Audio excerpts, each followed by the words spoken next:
I awake to the sounds of chanting.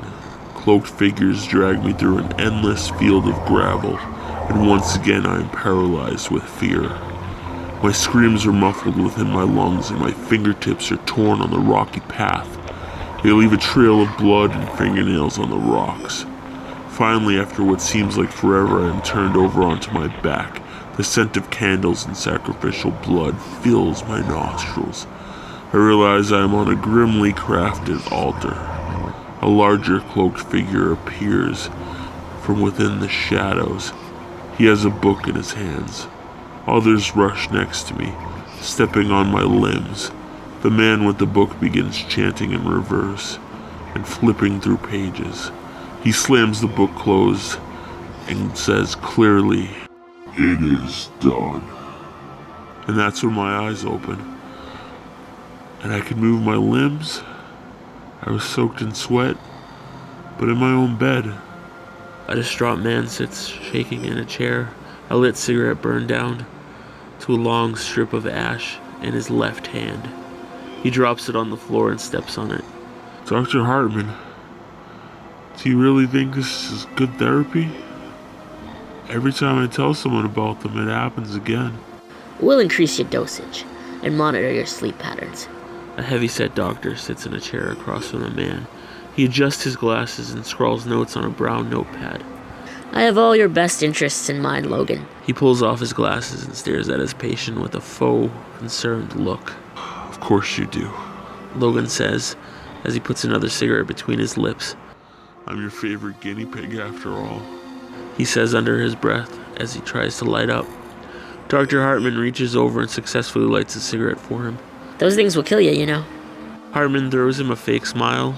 He leans back in his chair and pulls out a pipe. "Well, tell them not to do me any favors, Doc." Logan blows a cloud of smoke in the doctor's face. He stands up and walks over to the window. Hartman stares at him through the smoke. "I know you're full of shit. I'm just fodder for another one of your fucking books." Logan, I'm your doctor. It would be ridiculous for me to take advantage of your psychosis. We're working on the healing process here, and you're being less than helpful. The first step is to get it all out on the table, and then bit by bit, I'll help you piece your psyche back together. Hartman points to Logan's chair. Tell me about your first episode. Logan smirks as he tosses his lit cigarette into the trash. "Deal with that, asshole." The trash can catches fire. "Oops. No, seriously, oops." Hartman pulls a fire extinguisher off the wall and douses the rising flames. Security officers rush through the door and grab hold of Logan. Hartman waves his arm at them. Let go of my patient. Take care of that barrel. I'm not done here. Security picks up the smoking barrel and heads out of the room. Dr. Hartman puts away the extinguisher and sits down in his chair. Please, Logan, let us continue. Logan runs over to him and spits in his face. Are you fucking deaf? Every time I talk about the night terrors, they happen again. And there's nothing you can do to stop them. No medication, no electrodes. This is my ass on the line. Puts his hand to his head and goes after another cancer stick. Hartman puts a hand on the pack and crushes them. That'll be enough of that. Now sit down, or I will have you restrained. Logan stares at him in disbelief and picks up his chair. He slams it on the floor and sits down. "You want to hear about my first episode? I have a feeling I won't be waking up tomorrow, so fuck it. Here we go. Make sure you pay close attention. I wouldn't want your book to be boring." In high school, I took this class on backwards masking. That's when musical artists put hitting messages in their songs, and you play it backwards, and you can hear the messages, yada yada yada. You know, I wanted to make one of my own. I used my computer and a tape recorder. I hit record on the tape recorder. At first I said random words, then full-on sentences. Play the tape back into the computer microphone, reversed it. At first it was just a ramble of backwards words. Then it began to take shape. It said back to me, I give my eternal soul to the beast. Hail Satan. I dropped the recorder in shock. I stood up, paced the room. I had just made a perfect backwards mask. I spent the day playing it for classmates and then coworkers. Their jaws dropped on the floor, but then they called bullshit on me. I laid down for the night, thinking of what I'd truly done. Then it started. Voices, the chanting, at first high-pitched, and then they slowed to a stop. The voices were speaking backwards in slow motion. Not knowing if I was awake or asleep, I attempted to jump out of my bed. Invisible hands held me down, paralyzing my body.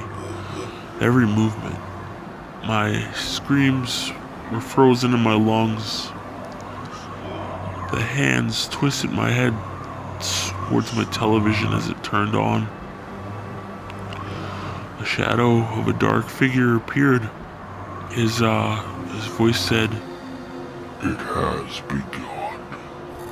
My invisible captors released their grip, and I was on the floor screaming, tears bleeding just endlessly from my fucking eyes. I had unwittingly sold my soul. Dr. Hartman?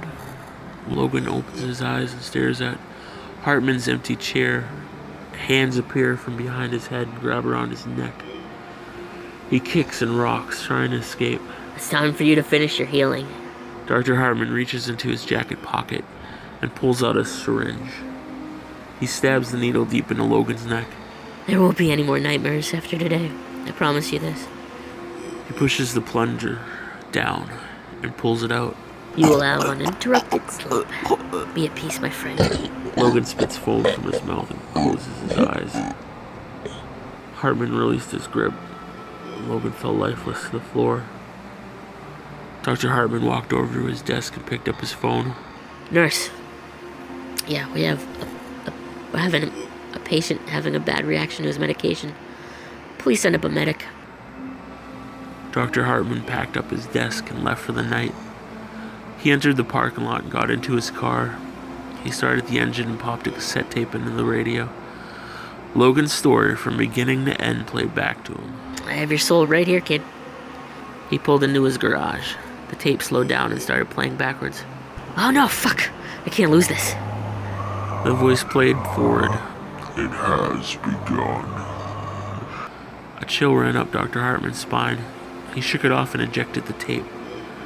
Inside his house, he grabbed a bottle of brandy off his kitchen counter. I got sweet dreams right here in these bottles. He pulled a bottle of Valium out from a drawer and took Logan's case files out of a box. He started to read them. He took his pills with a splash of liquor. You poor, confused, award-winning bastard. Sleep took him over. Dreams became his master. Voices chanting in ancient tongues. 2 lines of cloaked figures at either side, blood-stained gravel as far as the eyes could see. Dr. Hartman is dragged on his stomach. He attempts to let out a scream, but a hand reaches into his mouth. The hand pulls out his tongue as far as it can stretch, and a foot steps on it.